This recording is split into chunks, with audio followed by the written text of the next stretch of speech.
Saksakalyan gunarnavasya Vande Guru Sri Charanaravindan.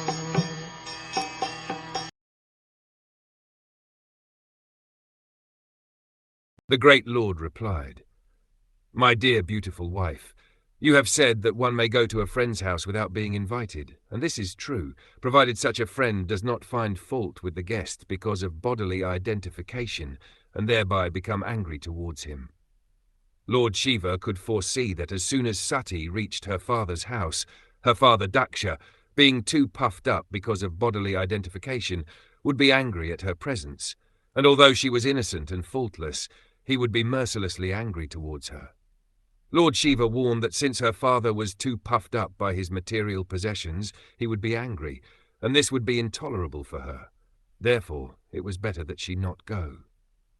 This fact was already experienced by Lord Shiva, because although Lord Shiva was faultless, Daksha had cursed him in so many harsh words.